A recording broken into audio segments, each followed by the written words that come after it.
नमस्कार, मैं हूँ सुकृति रॉय और आप देख रहे हैं वन इंडिया हिंदी। लोकसभा चुनाव 2019 को लेकर बीजेपी ने उम्मीदवारों की पहली लिस्ट जारी कर दी है।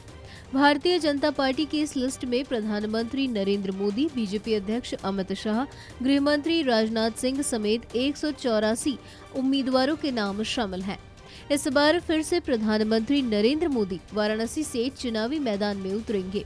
वहीं अमित शाह को पार्टी के वरिष्ठ नेता लालकृष्ण आडवाणी की सीट गांधीनगर से टिकट दिया जाएगा। वहीं अमित शाह को पार्टी के वरिष्ठ नेता लालकृष्ण आडवाणी की सीट गांधीनगर से टिकट दिया गया है। इस लिस्ट में बॉलीवुड की बसंती और मथुरा से बीजेपी सांसद हेमा मालिनी का भी नाम शामिल है। उन्हें इस बार भी मथुरा से पार्टी ने उम्मीदवार बनाया है। हालांकि इस बार उनकी राह उतनी आसान नहीं रहने वाली। दरअसल इस बार उत्तर प्रदेश के सियासी समीकरण 2014 लोकसभा चुनाव से अलग रहने का अनुमान जताया जा रहा है। ऐसा इसलिए क्योंकि इस बार के लोकसभा चुनाव को लेकर यूपी की 3 अहम पार्टियां समाजवादी पार्टी, बहुजन समाज पार्टी और राष्ट्रीय लोकदल ने महागठबंधन किया है। इस महागठबंधन के चलते बीजेपी की राह इस चुनाव उतनी आसान होने की संभावना कम ही नजर आ रही है। ऐसे में बीजेपी ने एक बार फिर से यूपी की मथुरा सीट से बॉलीवुड अभिनेत्री और मौजूदा सांसद हेमा मालिनी को उम्मीदवार बनाया है। वहीं महागठबंधन की ओर से राष्ट्रीय लोकदल ने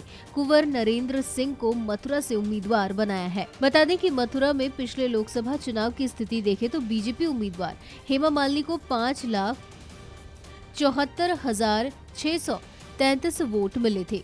वहीं दूसरे नंबर पर राष्ट्रीय लोकदल के जयंत चौधरी को 2,43,890 मत मिले थे। हालांकि पिछले चुनाव में स्थिति और मौजूदा स्थिति में काफी अंतर है। इस बार राष्ट्रीय लोकदल का सपा और बसपा से गठबंधन है। ऐसे में ये माना जा रहा है कि हेमा मालिनी को इस बार चुनाव में काफी मेहनत करनी होगी। मथुरा से टिकट मिलने पर बीजेपी सांसद हेमा मालिनी ने खुशी जाहिर की है। उन्होंने कहा है कि लोग कहते हैं कि मैं मथुरा से चुनाव लड़ूं। मैं अमित शाह जी और नरेंद्र मोदी जी की शुक्रगुजार हूं कि उन्होंने मुझे फिर से चुना है। मैं पूरी मेहनत करूंगी और इलाके में विकास लाने की कोशिश करूंगी। मैं अन्य राजनेताओं की तरह नहीं हूं। यहाँ के लोग मेरे काम को पसंद करते हैं।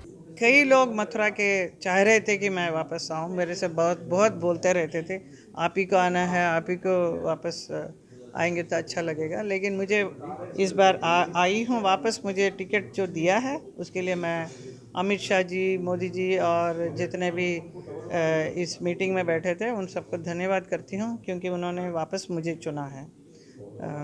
और मैं ज़रूर मेहनत करके यहाँ पे जो जो विकास करना चाह रही थी वो सब करके दिखाऊंगी। एक बड़ा सवाल है, लोग कहते हैं हेमा मालिनी जी अच्छी नेता है पर पॉलिटिशियन नहीं है, लेकिन इस बार आपने दोबारा टिकट लेकर ये साबित कर दिया कि अब आप एक अच्छी पॉलिटिशियन भी हो गई हैं। हाँ जी, मैं जो हूँ मैं हूँ।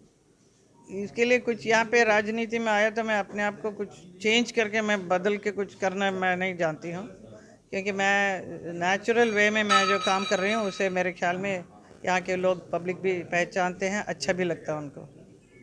आई am not like any other नेतास। वहीं बीजेपी की पहली लिस्ट पर गौर करें तो राजनाथ सिंह लखनऊ से चुनाव लड़ेंगे। गौतम बुद्ध नगर से महेश शर्मा, बागपत से सत्यपाल सिंह, मेरठ से राजेंद्र अग्रवाल चुनाव लड़ेंगे। वहीं गाजियाबाद से वीके सिंह को फिर से टिकट दिया जाएगा। अमेठी से स्मृति ईरानी एक बार फिर राहुल गांधी के खिलाफ चुनावी मैदान में उतरेंगी। तो वहीं नागपुर में बीजेपी पूर्व राष्ट्रीय अध्यक्ष नितिन गडकरी चुनावी मैदान पर उतरेंगे। फिलहाल इस वीडियो में इतना ही। ऐसी ही कई अन्य जानकारियों के लिए बने रहिए हमारे साथ।